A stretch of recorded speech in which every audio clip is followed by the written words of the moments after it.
In the grand palaces of 18th century Europe, monarchs projected their power through towering architecture, gilded halls, and vast armies drilled to perfection.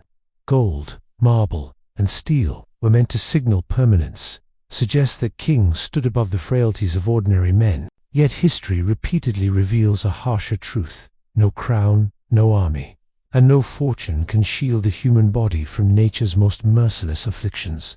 One such reckoning unfolded behind the closed doors of a Prussian palace, where a ruler who had forged his kingdom into a military machine would meet an end far more brutal than any battlefield death. This is the story of a decline so agonizing, so physically grotesque, that it shocked the courts of Europe and left eyewitnesses deeply disturbed.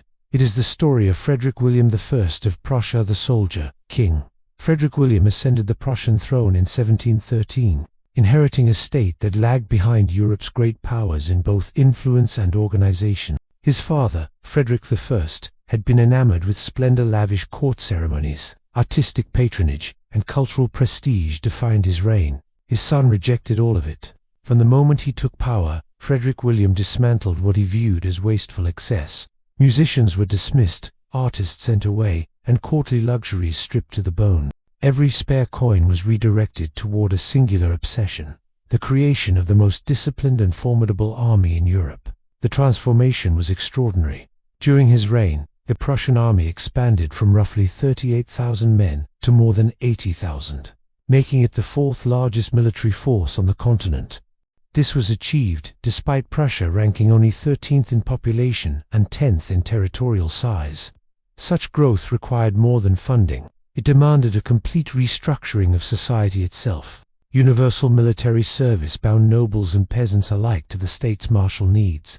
Discipline, obedience, and efficiency became national virtues. Frederick William personally oversaw drills, designed uniforms, and obsessed over regulations down to the smallest detail. His relentless reforms laid the groundwork for Prussia's later dominance under his son, Frederick the Great. The king lived as he ruled. He wore simple military uniforms instead of royal finery, ate plain soldiers' meals, and enforced an almost monastic daily routine. Every hour of his day was scheduled. Any deviation, no matter how small, was viewed as a personal failure. This rigid temperament extended into his family life, creating a deeply strained relationship with his eldest son, whose love for music, philosophy, and literature clashed violently with his father's militaristic ideals. Yet while Frederick William devoted himself to order and control, his own body was quietly unraveling. By his mid-30s, the king began suffering from recurring urinary problems. At first, these episodes were dismissed as minor discomforts, some inconvenience attributed to the rigors of military life. But as the years passed, the condition worsened. Difficulty urinating turned into prolonged agony. Medical knowledge in the early 18th century remained rooted in ancient humoral theory, a framework that blamed illness on imbalances of bodily fluids. Physicians could offer little more than speculation, educated guesswork, and treatments that often caused more harm than relief. By the late 1730s, the king's condition had become unbearable. Attacks struck with such intensity that his screams echoed through palace corridors, audible even to servants stationed far away. The man, famed for iron discipline and stoic endurance, was reduced to writhing in pain, clutching his lower abdomen as waves of agony radiated through his body. Contemporary accounts describe harrowing scenes: the king standing, squatting, shifting positions for hours, desperately attempting to urinate. Often, only a few drops emerged, each one excruciating if anything at all. Sleep became impossible. Dignity evaporated.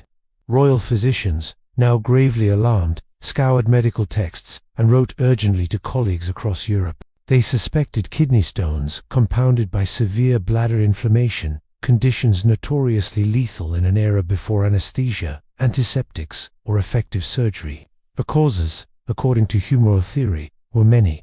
His fondness for rich meats and beer, his volatile temper, and even his moral character were cited as contributing factors. Treatments reflected the era's tragic limitations. Violent purgatives were administered to cleanse corrupted humors, leaving the king weak, dehydrated, and further tormented. Conflicting dietary restrictions followed, alongside endless herbal concoctions whose efficacy was largely imaginary. Rather than healing him, these measures accelerated his decline. The soldier king who, had disciplined an entire nation, was now trapped in a body spiraling beyond control. His final months would become a living nightmare, one that stripped away every illusion of royal invincibility and revealed the stark, brutal truth beneath the crown. No amount of power could save him, and his death would ensure that Europe never forgot it.